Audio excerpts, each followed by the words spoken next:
High, বরাবরের মতো আমি তামান্না। আজকে আমার রাজশাহীর চতুর্থ দিন। খুব সকাল সকাল ফ্রেশ হয়ে একদম রেডি হয়ে নিচে চলে গেলাম খাবার খাওয়ার জন্য। এখানে সকালের মেনু ছিল খিচুড়ি আর আলু ভর্তা। খিচুড়িটা অনেক টেস্টি হয়েছিল। যাই হোক, একে একে সবাইকে আমি খিচুড়ি তুলে দিলাম।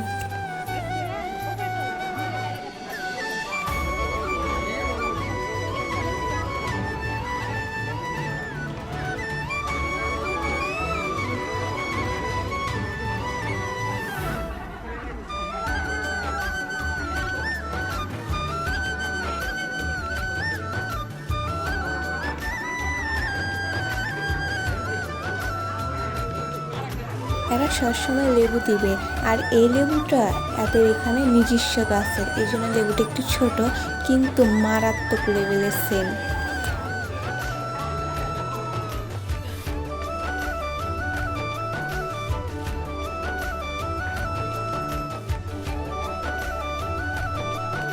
খাওয়া দাওয়া শেষ করে সোজা চলে গেলাম রুমে। রুম থেকে যাবো আবার ক্লাসরুমে, মানে এটা পুরো ডেলি রুটিন। ক্লাসরুমে এসে দেখি এখনও পুরোপুরিভাবে লোকজন আসেনি। ঠিক 11টার সময় ব্রেক দিল সিঙ্গারা আর চায়ের। চা খাওয়ার জন্য সোজা নিচে চলে গেলাম।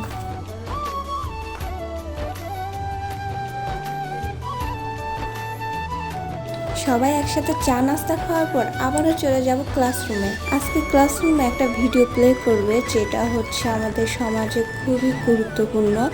আর আমি ব্যাকগ্রাউন্ডের মিউজিকটা একটু অফ করে সেই ভিডিওটা দেখাবো আর কি। একটুখানি মনোযোগ দিয়ে শুনলে ভিডিওটা ভালো করে বুঝতে পারবেন।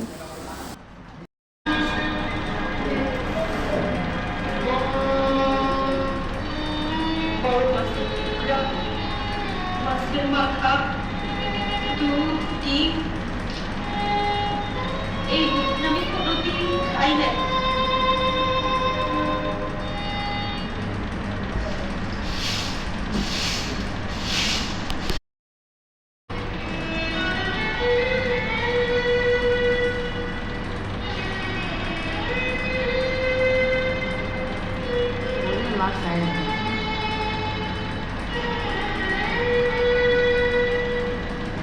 ভাই আমার ঘুমানোর সময় চৌকিতে ঘুমাইতে,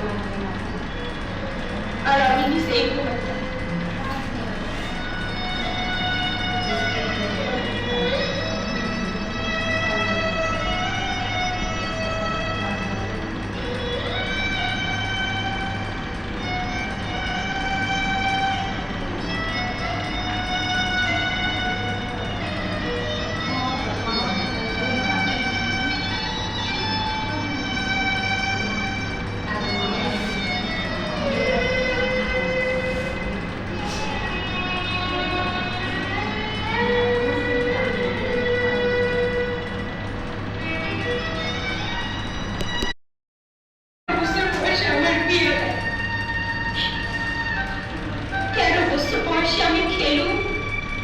স্কুলে যাবো, কত কিছু করবো। 13 বছর বয়সে আমি বিয়ে কি বুঝি?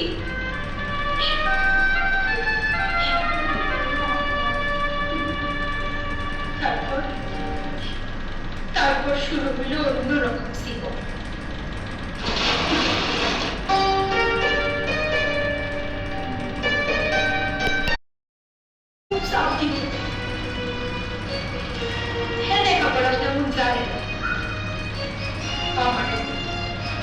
সবসময় শাসন করে, স্বামী মহিলা আমার উপর জোর খাটায়।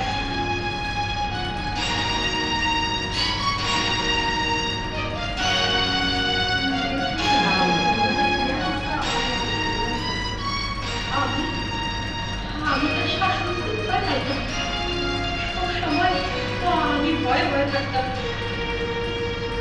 তাই আমি ভীষণ ভয় পাইতাম।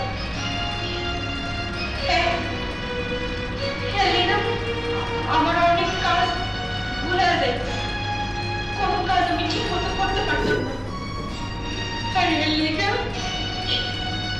আমার খুব মারধর করত। আমার পরিবার অবশ্য জানতো, কিন্তু তাই না কেন আমি জানি না।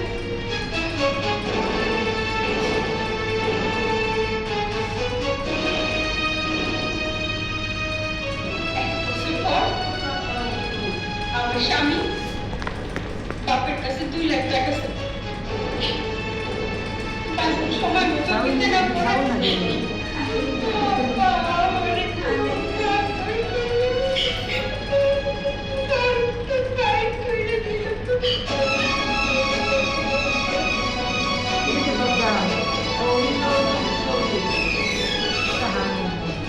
আমার পরিবার চেষ্টা করছিল মীমাংসা করার, কিন্তু আমার স্বামীর মানে নেই।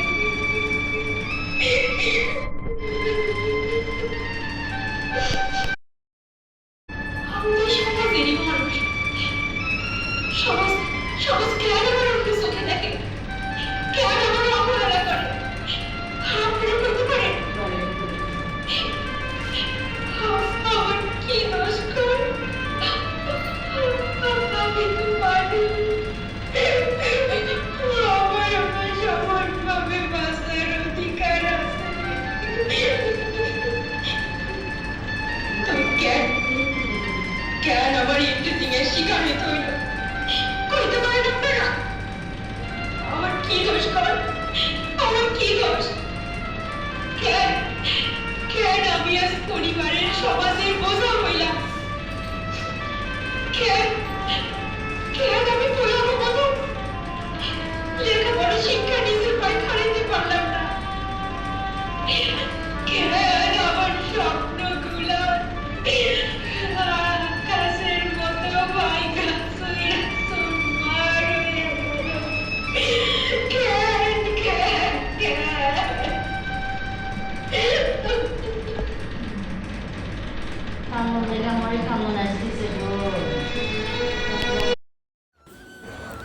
অনেকে হয়তো বা ভালো করে শুনতে পারিনি, আমি এটা সংক্ষেপে যদি বলি, এটা ভিডিওটার যে সম্পর্কে অল্প বয়সী মেয়েদেরকে যখন বিয়ে দেয় তারপর কী কী প্রবলেম হয় সেই বিষয়ে এই ভিডিওটা।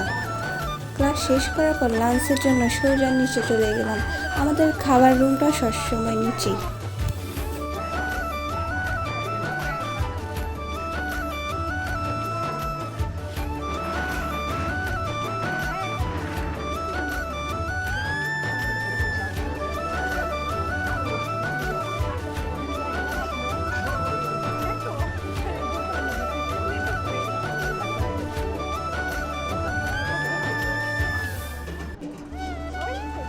আজকে দুপুরে খাবারের মেনুটাও ছিল খুবই ভালো।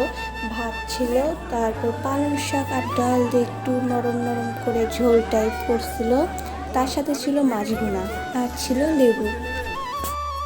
তারপর দেখলাম আমার বান্ধবীর কপালে পড়ছে লেজের অংশটা, তাও লেজটাও খেতে পারে না কারণ কাটা বেশি, তাই মাছটা একটু চেঞ্জ করলাম, আমার টকে দিলাম আর টাইমে নিলাম।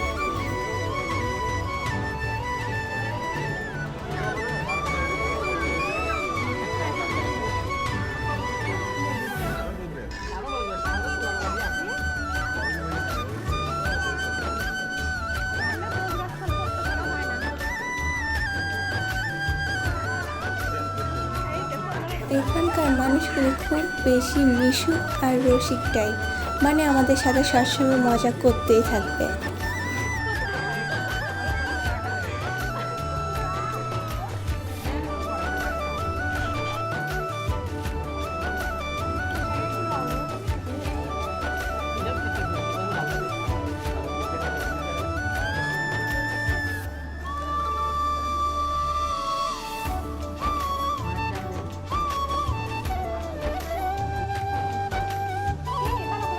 এবার রুমে এসে সোজা শুয়ে পড়বো, এক ঘুমে কখন উঠবো আমি নিজেও জানি না।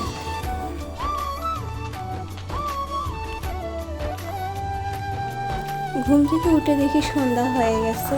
তারপর আমরা 7টার দিকে বেরিয়ে পড়ছি বাইরে একটুখানি হালকা পাতলা নাস্তা কিনবো, কিনে আবারও চলে আসবো।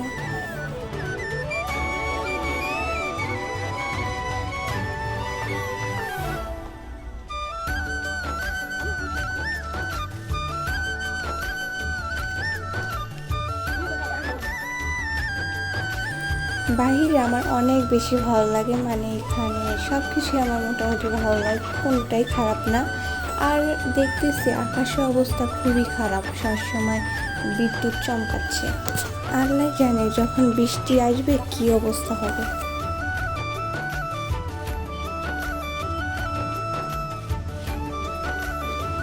রাজশাহী রাতের বেলা বের হলে অনেক বেশি ভালো লাগে। এখানে রাতের বেলা মনে করেন অনেক বেশি লাইটিং থাকে, তারপর হচ্ছে আশেপাশে জায়গা অনেক বেশি পরিষ্কার, মানে সব কিছু মিলে অনেক ভালো লাগে। শুধু একটাই সমস্যা, আশেপাশের দোকান খুবই কম, আর আমি যেখানে যাচ্ছি একটু দূরে আর কি দোকান।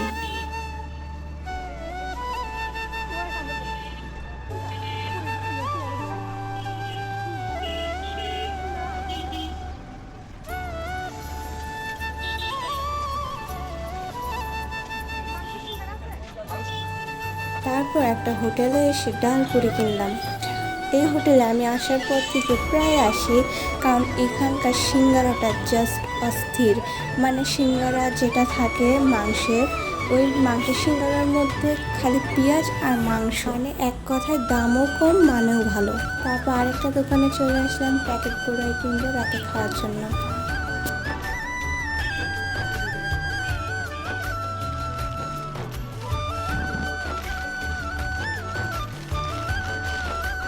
এই যে আমার কেনাকাটা শেষ।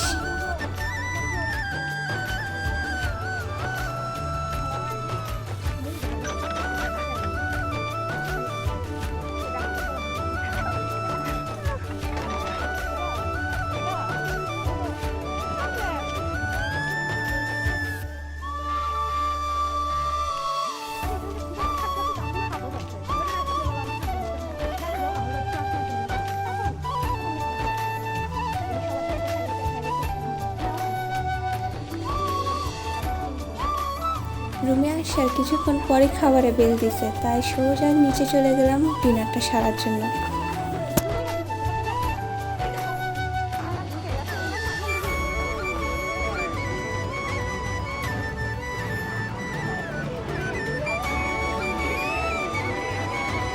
ভাত প্লেটে নিতে নিতেই হঠাৎ করে দেখলাম মানে এত পরিমাণ বিজলি চমকাইছে, তাতে কি হয়েছে একটা বাল্ব ফিউজ হয়ে গেছে। সেই ফিউজ তো ওই ফিউজ না, মানে বাস্ট হয়ে গেছে, একটু আগুন বের হয়েছিল, তাতে কারেন্ট চলে গেছিলো।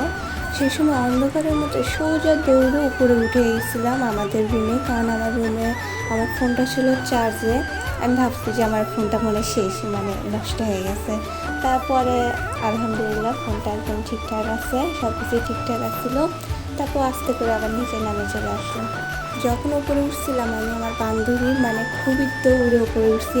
আল্লাহ ভালো জানে কতবার স্লিপ খাইছি, কারণ হচ্ছে বৃষ্টির পানি বারান্দা দিয়ে সোজা টাইলসের ওপর পড়ছিল, সেই জন্য পুরো টাইলস ভিজা, প্রচুর পরিমাণ পিছলা হয়ে গেছিল।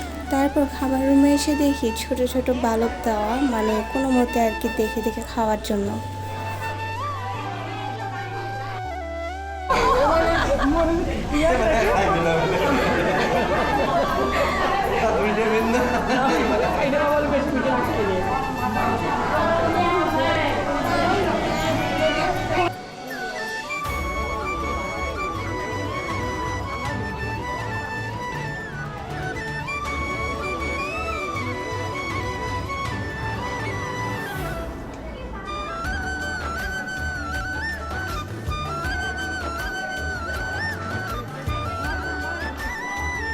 খাবারের মেনুটা ছিল মিষ্টি কুমড়া আর ডিম ভুনা। মানে মিষ্টি কুমড়া এতটা পরিমাণ মজা হয়েছিল, মানে বাসার মিষ্টি কুমড়া ফের একদম অস্থির লেভেলের। ডিম ভুনাটা আসতে একটু দেরি হচ্ছিল, কারণ এখনও চুলা থেকে ডিম ভুনাটা নামায়নি, তা আমরা মিষ্টি কুমড়া দিয়ে খাওয়া শুরু করছি। তারপর আমাদের জন্য দুপুরের যে মেনুটা ছিল শাক আর ডাল মিক্সড করে যে ঝোল টাইপ করছিল, সেটা নিয়ে আসছিল এমনিতে খাওয়ার জন্য। খেতে খেতে দেখলাম ডিম ভুনা হয়ে গেছে, তারপর ডিম ভুনা আমাদেরকে দিল।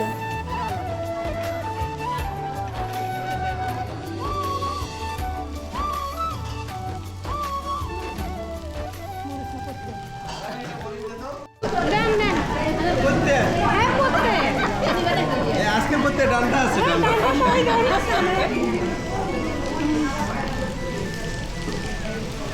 বাবা এনে খাবে ওটা নিয়ে আসবেন, এটা দিও না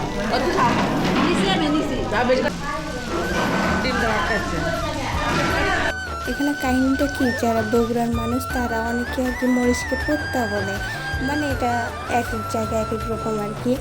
এখন এই জিনিসটা নিয়ে আমাদের সাথে মজা করে, একটু হাসাহাসি করে। তারপর খাওয়া দাওয়া শেষ করে দেখি বাইরে প্রচুর পরিমাণে বৃষ্টি হচ্ছে। আজকে কারা নাচতেছে না, এই অন্ধকারের মধ্যে ঘুমাবো। তো সবাইকে গুড নাইট, টাটা।